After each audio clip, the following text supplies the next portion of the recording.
Good evening, everyone. This is Melissa Thomas of Florida National News. Welcome to the Evening News Rundown for your Thursday, November 19th, 2020. Thank you guys, as always, for tuning in. And as always, we'd like to invite anyone who's interested in advertising to shoot us an ad or shoot us an email at ads@floridanationalnews.com to find out more information and get started with us.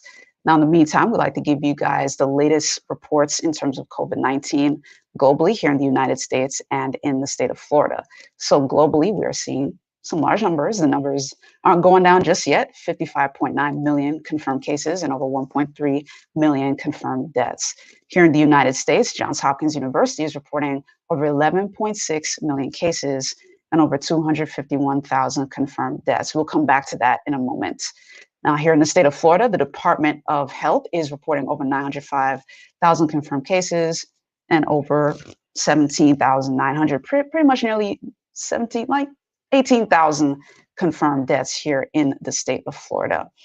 Now, jumping to our world story per usual, France just recently entered into a lockdown, and according to government officials, they're not coming out of that lockdown anytime soon.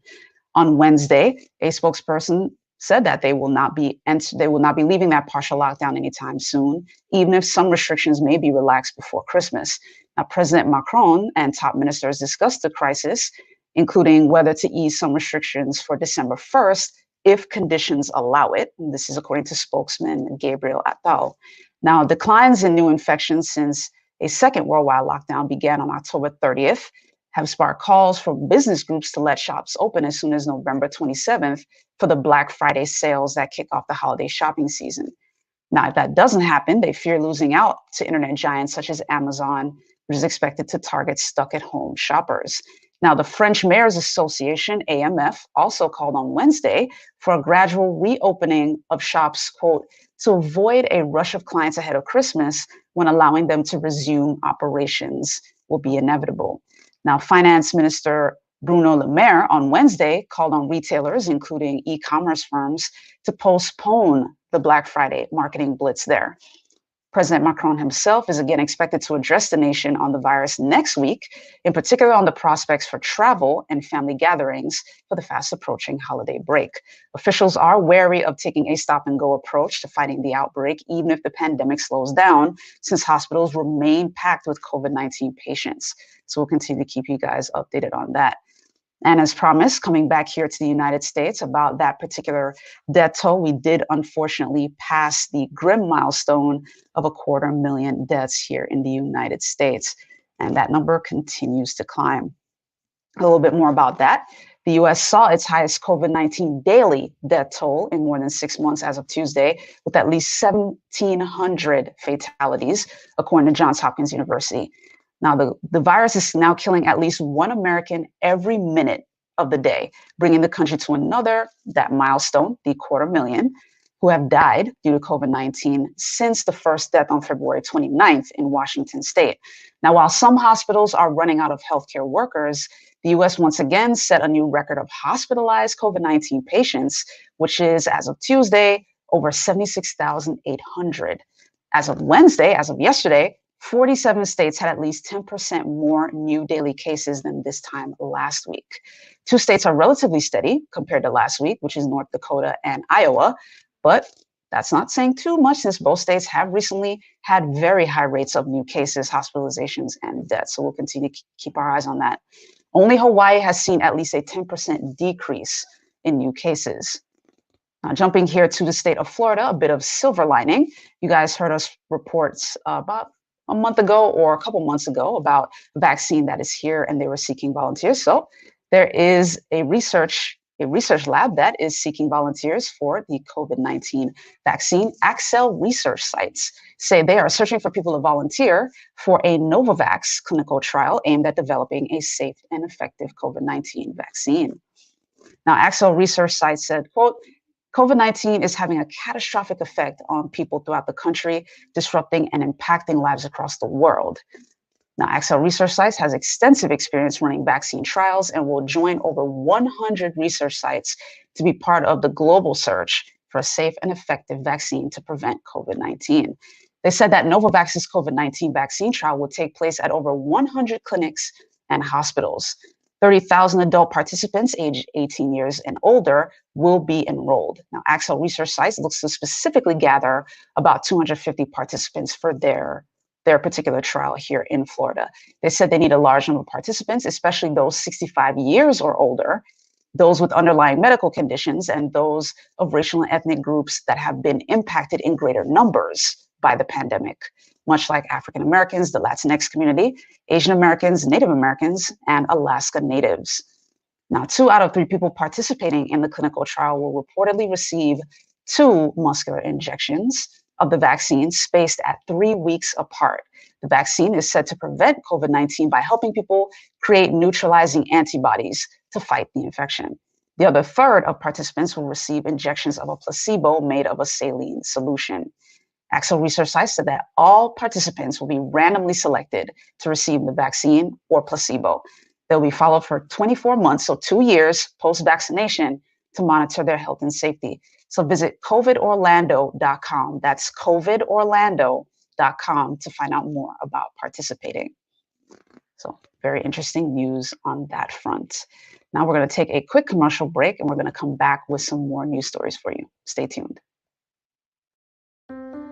At Duke Energy, we deliver electricity and so much more, like free home energy assessments, rebates for energy-saving improvements, payment options to help you better manage your budget, and even bill credits for helping the community use less energy.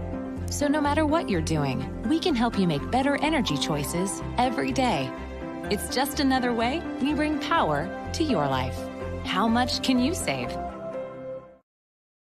All right, guys, welcome back to the Evening News Rundown. In our next U.S. story, Speaker Pelosi, who was nominated for another term as House Speaker, said that this next term will be her last, actually, as Speaker of the House.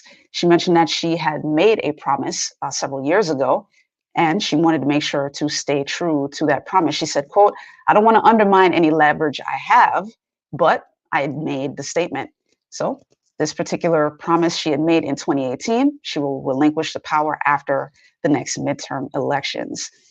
Now, this comment is, coming shortly after House Democrats had voted privately to nominate her to serve another 2 years as House Speaker.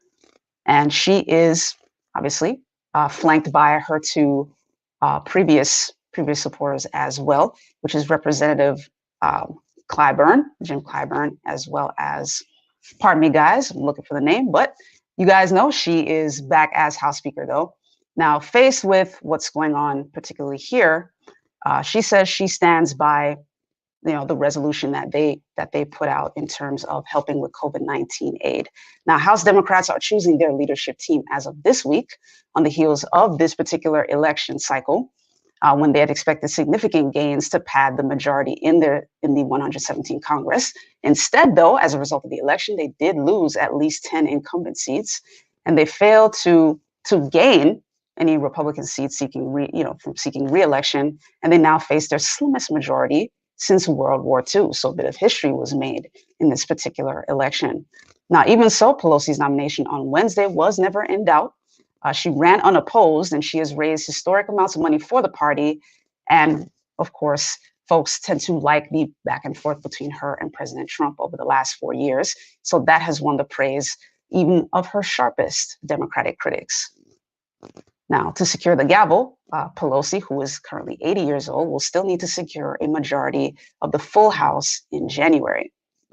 Now, the Speaker has already won the support of several of her previous critics, and she's expected to rally enough votes to win the gavel for another term when Democrats are hoping to advance an ambitious legislative slate under incoming President Joe Biden. So we'll continue to keep you guys updated on that.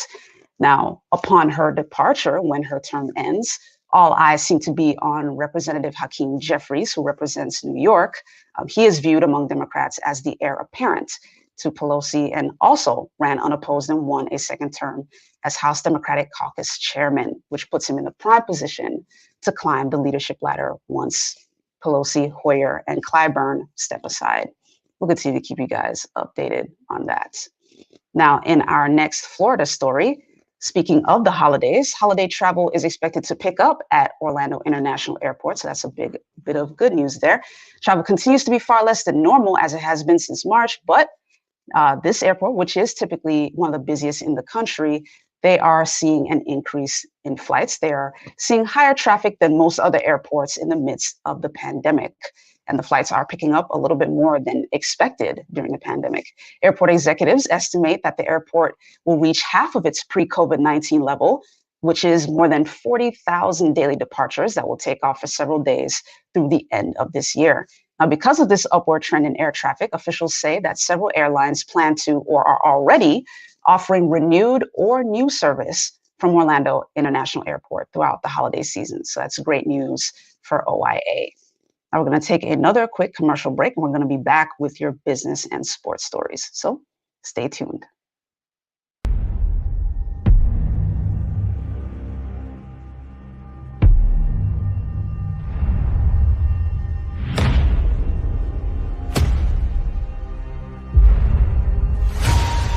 All this time we fought side by side. We trained together.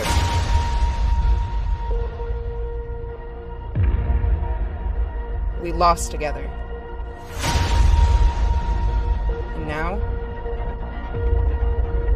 you're the only one standing in my way.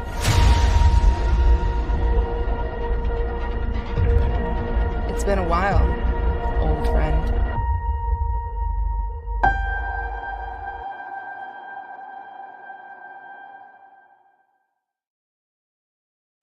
Welcome back to the evening news rundown. In our business story, Carnival Cruise Line has another set of cancellations this go round. They're choosing to cancel their sailings from U.S. waters until February, and some even into March. This is according to a press release released and provided by spokesperson Vance Gullickson of Carnival Corporation. The announcement comes as the cruise line, quote, continues to build and implement its plan to meet the requirements of the U.S. CDC conditional sailing order, which was issued back on October 30th. In the statement, it says, quote, we are committed to meeting the CDC requirements and keeping our guests and business partners informed of our progress. This is from Christine Duffy, who's president of Carnival Cruise Line. Now, all cruises from U.S. home ports between January and January 31st have been canceled. The line also canceled cruises from Baltimore, Charleston, South Carolina, Mobile, Alabama, Jacksonville, Florida, Long Beach, California, San Diego, and New Orleans through February 28th, and all embarkations on Carnival Legend departing from Tampa, Florida through March 26th, according to the release. Carnival also shared that it is in the process of creating a, quote, gradual phased-in approach that will begin with cruises departing from Miami and Port Canaveral, of course, here in Florida, which will be followed by Galveston, Texas. Carnival added, quote, consistent with CDC protocols, Carnival Horizon arrives in Miami this week, and Carnival Breeze will be the next ship back to the U.S. In total, 16 Carnival ships are currently following the CDC process for an eventual resumption of guest service in the U.S. in 2021, including Carnival Conquest, Dream, Ecstasy, Elation, Freedom, Glory, Liberty, Miracle, Panorama, Pride, Sensation, Sunrise, Sunshine, and Vista. Now, Mardi Gras, which is under construction in Finland, will also enter service in 2021.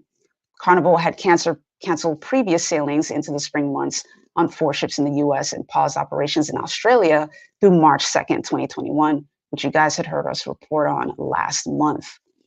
Now, jumping into our sports story, a bit of unfortunate news for the World Series champions, the LA Dodgers. They, like many other MLB teams, have had to deal with layoffs in the postseason. They are among the latest baseball teams to implement those layoffs as the MLB continues to face the possibility of a second season with limited fan access amid the COVID-19 pandemic. The team informed employees throughout the franchise of the layoffs yesterday. The Houston Astros, Chicago Cubs, and Boston Red Sox are among the other teams that have also recently announced layoffs. The Dodgers had previously cut salaries of their highest paid employees. A source estimated that the team lost, quote, in excess of $100 million last season, despite winning the World Series. Commissioner Rob Manfred told the Wall Street Journal back in September that playing 162 games in 2021 without fans would be, quote, economically devastating. Now, this season, the MLB said it lost more than $3 billion. So a bit of unfortunate news there, but we'll continue to keep you guys posted. Stay tuned here at FloridaNationalNews.com for more sports news. In the meantime, we're going to take one final commercial break, and we are going to come back with the lovely Jamecia Stoudemire out of Los Angeles with your entertainment 4 for 4. Stay tuned. I'm not picking it up. You pick it up. I'm not picking it up. Well, somebody's got to pick it up. I'll pick it up. They're clean. 'Cause my hand is clean. Oh yeah, I'm Charmin Clean. That's how I know they're clean. Charmin Ultra Strong is woven like a washcloth and just cleans better. Yeah, I'm Charmin Clean. The kid does have a That's point. My hand is clean. Yeah. Enjoy the go with Charmin. And for an extra clean finish, try Charmin Flushable Wipes. All right, guys, welcome back to the evening news rundown as we wrap up with your entertainment 4 for 4 with the lovely Jamecia Stoudemire out of Los Angeles, California. Without further ado, we bring her on in. How's it going, Jamecia? Good afternoon. It's going pretty well. It's sunshiny here, a little chilly. It's a fall weather. Definitely. Fall is here. Yeah, I was gonna say it's definitely fall weather in Los Angeles, but I'm doing very well. How you guys doing out there in Florida? Doing good. We're starting to feel a little bit of that fall too. Just a little bit. All right. Alrighty. Well, let's get it started, guys. Today is November 19th, and this is Jamecia Stoudemire with your entertainment 4 for 4. Starting off with number 1. Apple Music Awards now announces their winners for their award show that is actually not taking place until December, but they did announce their winners today. So we have Lil Baby with Artist of the Year. And this is his second time of being Artist of the Year of the Apple Music Awards. Taylor Swift won Songwriter of the Year. Meg Thee Stallion, Breakthrough Artist of the Year. And Rowdy Ridge that you saw in that top corner to your right. He won 2 awards. He won Top Album of the Year for one of his songs being streamed 1.5 billion times on Apple Music, and for his newest single, The Box, being the top song of the year for Apple Music. The Apple Music Awards will take place December 14th, and it kicks off a week-long events of concerts, interviews, panels that'll be streamed through Apple Music. So if you can actually sign up now for 3 months for free. So to be able to take part in that, if you sign up now, you'll still have time. So the Apple Music Awards is coming up. It is a newer award show, so I am actually excited to tune in. I did not watch this last year, but we shall see. Congratulations to those winners. All right, guys, on number 2. In tragic news, we have another death in the entertainment community. Bobby Brown Jr., the son of Bobby Brown, has passed away at the age of 28. He is the son of Bobby Brown and Kim Ward. His late great stepmom was Whitney Houston, that we all know. Now, Bobby Brown and his family have definitely had a lot of tragedies over the past years. Bobby Brown was 28, as I said. He was found dead on, I want to say, I don't know the exact day, I apologize on that, but it was in Encino, California, about 1:50 p.m. And the medical emergencies were responding to a call at the residence when Officer Lee stated that Bobby Brown was found dead, was announced dead after their arrival. There is no suspect of foul play, they did say, so that is some positive news. But we don't know any more information, and Bobby Brown's camp has declined to comment on this loss. As we all know, I mean, between Whitney, Bobby Christina, which is his daughter, with Whitney Houston, and then her boyfriend at the time, who was found guilty in the civil lawsuit of the murder, who also passed away afterwards as well. So definitely our condolences go out to Bobby Brown and his other children and family members of the Houston family. We all wish you all the best. Number 3, bringing it back up to some exciting news, Wonder Woman 1984 is about to drop. So Wonder Woman 1984, and here's a little clip for you guys. So it's actually not only dropping in theaters, but it will also be dropping on HBO Max. So for all of you that are on HBO Max, you guys are going to be able to stream this movie for free for 1 month. So it's interesting what Warner Brother has done. Warner Brother tried their first major release, was Tenet, which honestly did not do very well in the theaters. Why? Because of COVID-19 era. As we know, many theaters especially here in the United States, and even Los Angeles and New York especially, are still shut down. And with the numbers surging, they're only going to shut down again. So Warner Brother has taken into practice of, we're going to put the movie in the theaters as well as the streaming, one exclusive streaming service for 1 month. So now what will happen is it's going to be on HBO Max for 1 month, and then it'll be in the theaters for 2 to 3 weeks afterwards before being able to be released on on-demand streaming platforms for pay.